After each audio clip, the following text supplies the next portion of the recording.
I'm Alfredo Lopez. I work with an organization called May 1st People Link. You may know me through that. One of the coalitions we work in, U.S. Social Forum, Magnet. Uh, Undoubtedly, many of you have worked with me in some movement setting over the 50 years that I've been involved in the left-wing movement in this country.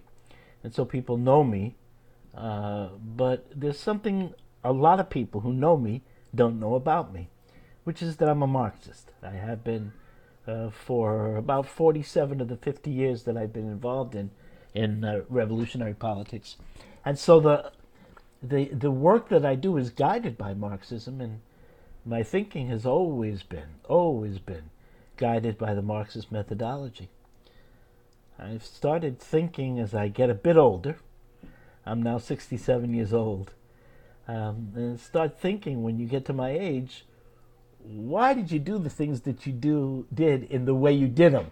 And I keep asking myself why it is that so many people who actually know me don't know this about me, don't realize that I'm a Marxist. I think in part, it certainly isn't fear. I haven't ever hidden it. And there's no reason to hide it. We're not living in the kind of period where you can get thrown in jail for being a Marxist, in the United States anyway. I think a lot of it has to do with the difficulty that people have explaining Marxism to people who aren't Marxist. There's a huge misunderstanding about what it is, what its fundamentals are, what it all means. And as I've spent the last couple of years of my life, since the age of 65, thinking about that, I've tried to drill down, in terms of my own Marxism, drill down to what the fundamental ideas are. What do I think are the critical ideas that you need to understand in order to get Marxism? This is not a small issue. Marxism is a method of looking at the relationships between and among people and between the human race and the rest of our world, the environment, the other species, etc. And because it is so global and so linked to human experience, it is interpreted and understood in many different ways by many people, and many people come to it understanding it with much nuance, very personally. And in my own case, for example, I drilled down to 4 basic ideas that I think are critical to understanding Marxism, and that I think if you understand, you'll be able to read the rest of Marxism. You'll read Karl Marx's work much more easily. But great Marxists, and I don't pretend to be one of those, many of them would dispute these ideas. They'd say, no, these are not the most important ideas. Or even if they accepted these same ideas, they'd articulate them differently. So Marxism is very personal. And I want to present that as the principal caveat before I get started. These are my ideas in terms of what's important in Marxism. You don't have to accept them biblically. I don't want you to. If you would use them as a kind of indicator of how people approach Marxism, then I would consider this presentation to be successful. In this presentation, I'm going to talk a little bit about Karl Marx's life. This is not a presentation of the biography of Karl Marx. I have no interest in doing that, nor am I sufficiently competent to be able to do it. But because of these ideas, and because of the collaborative nature of Karl Marx's thinking, he was one of the most collaborative thinkers in history. And because Karl Marx was primarily an organizer and revolutionary, contrary to what a lot of people say, he spent all of his life, his speaking, his writing, his thinking, in service to a revolutionary movement, in service to pushing forward and moving forward the revolutionary project of the human race, if you will. And so, because of that, we do have to spend a little time at least making reference to some of the events of Karl Marx's life. Karl Marx is a German born in Prussia in 1818 to a relatively well-to-do family. His dad, Heinrich, was a lawyer. He was a follower of the Enlightenment, a liberal, believed in Constitution, believed in democracy. At that time, Prussia was involved in an intense political struggle between liberals who believed in unifying all of the smaller Prussian and German states and under a constitution, and the conservatives who believed that Germany should remain divided into all of these duchies and all the little monarchical entities under the leadership of a monarch, each of them, and that its politics should remain fairly conservative, no democracy at all. And so Karl Marx grows up in this atmosphere. During his college years, Karl Marx was a doctor. He was a PhD in philosophy, by the way. But during his college years, Karl Marx was a brilliant student by all accounts. He was also a terrible rabble-rouser, always in trouble with the police. And it didn't help that one of the things that Karl Marx did during his university years at the University of Bonn was hook up with a group of revolutionary students he called the Young Hegelians. Young Hegelians, followers of a guy named George Wilhelm Friedrich Hegel.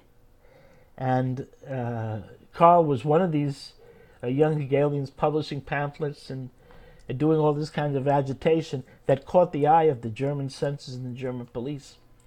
And in addition, he didn't help that he was always breaking windows, and he fought a duel with a guy one time. I mean, he was just an absolute rabble-rouser. It's for this reason that when Karl writes his dissertation, which is actually presented to the University of Jena, one of the oldest universities in Europe, founded in the mid-16th century. Hegel actually taught there for several years. He presents this dissertation, and it's accepted. He becomes a PhD. Rather than teach at the universities, which is what he wanted to do, he's forbidden from doing that because the government was on his case all the time. They said, we can censor this guy's writing, but there's no way we can censor him in the classroom. Do not hire him. And so no university would.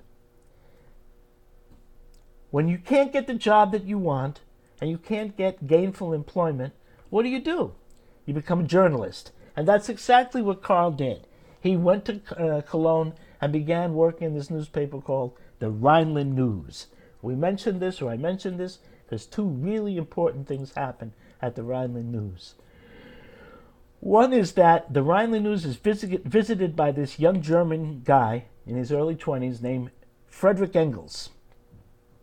Young Friedrich was already a revolutionary. He was the son of a very conservative German family, Prussian family, factory owners. And Fred was getting into trouble in his own right, and his family was sending him to England to work at the factory of a friend of theirs as a bookkeeper to kind of settle him down. Fred's hidden agenda was to go to England and study the conditions of the working class. That's what he wanted to do. But he went along, his family was sending him to this place. On the way there, he stops off, goes to Cologne, stops off at the Rhineland News, and meets Karl Marx. They can't stand each other. Marx thinks they just don't like each other politically and philosophically. They all have prejudices about each other. They're young guys. Also, Fred Engels was a high liver. He loved the high life. And Karl, even though Karl was a heavy drinker and was always drinking beer, Karl frowned on Fred's bon vivant lifestyle. So they didn't get along very well, but they were cordial. And Fred goes running off to England. He says, Karl, nice meeting you. I got to go to England. So away he goes. Karl said, goodbye, Fred. And he soon thereafter writes in the Rhineland News an article that's critical of the Russian government. Russia and Prussia were like that. They were close knit. Russians get in touch with their Prussian colleagues and say, listen, you can censor this guy Marx's philosophical articles all you want. But when he starts writing about our government, close that down. And the Prussians did just that. Karl's now without a job. And so he gets in touch with some friends that he has in Paris, France, who are publishing a newspaper in German. Now, it's a publication more than a newspaper in German.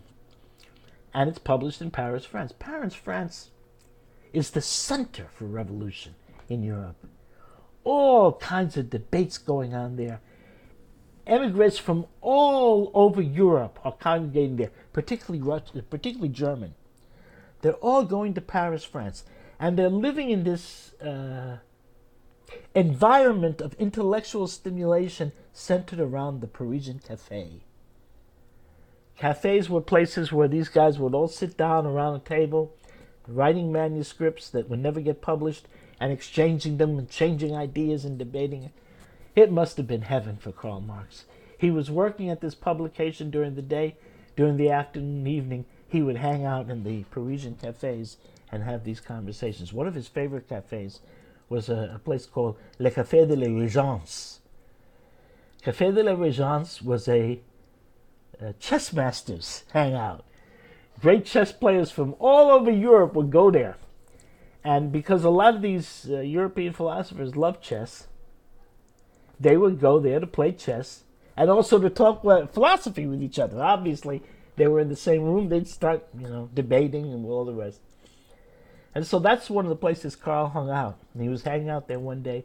Who walks in the door? Frederick Engels on his way back from England. Fred said, "Hey, Karl, how you doing?" They met and then talked. And Fred said, "Karl, guess what? I want you to take a look at this. I'm going to get a book published." Oh, Karl's mouth his jaw must have dropped to his feet.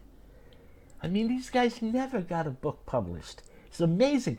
Think about it. They're in their early 20s, and publishing wasn't that heavy duty in industry. There's not that much stuff being published, and this guy's going to get a book published. It's a book about the British working class, the conditions of the British working class. Now, in hindsight, we know why they published Fred's book.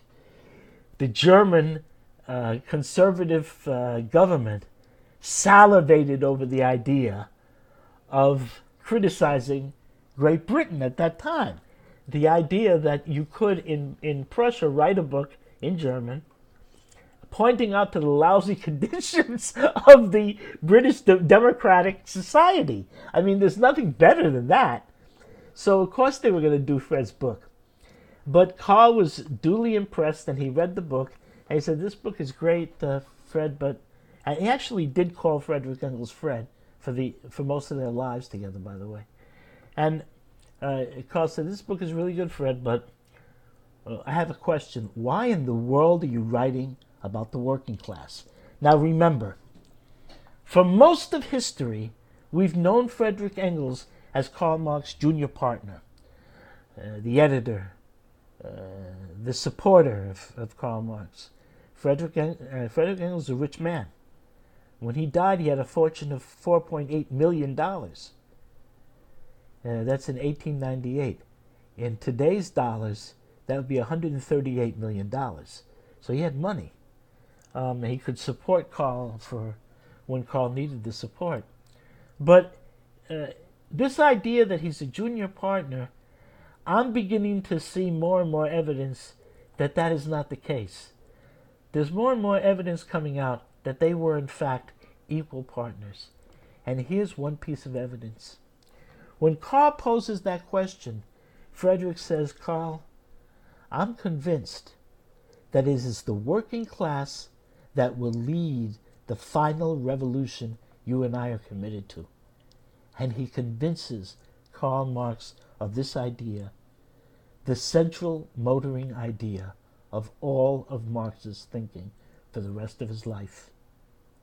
That's the contribution that Frederick Engels made at that moment, and probably for the rest of their work together. a friendship that would last nearly 40 years, one of the greatest uninterrupted friendships in the history of revolution. Together, Carl and Fred would formulate 4 ideas between the period 1844 to 1845. Early 1844, Marx himself working and collaborating with Fred by mail, till Frederick got there on August 28th of 1844, where they began collaborating, right through 1845. During that period, they would formulate the 4 ideas we're going to present. They didn't do it in chronological order. Much of it was done all at the same time. But I put them in an order because they have a certain logic. Now, I'm going to tell you how to handle the logic of these 4 ideas, how to put them together. And it's very important that you do this. You got to ask 2 questions. One of the 2 whenever you feel they're important. One is why, and the other is so. Why? So? And during my presentation, I want you to ask those questions right to the screen. I probably can hear you. Not that I have your computer bugged. I'm not the NSA. But I probably can hear you because those same questions are occurring to me as I'm talking. And I will try to answer them. In fact, my entire presentation is going to be geared toward answering those 2 questions. One more thing. I will frequently break up this presentation into 15-minute segments so I can save it. So I'm going to save it after every single one of the points on the arguments. There are 4 of them. I'm going to stop and save and then continue. So that only means for you that as you're watching this, you've got to go to different videos. That's all it means. And of course, the one exception to saving it after each of those 4 points is now, because we just finished this introduction, and I'm going to save it. I'll be right back.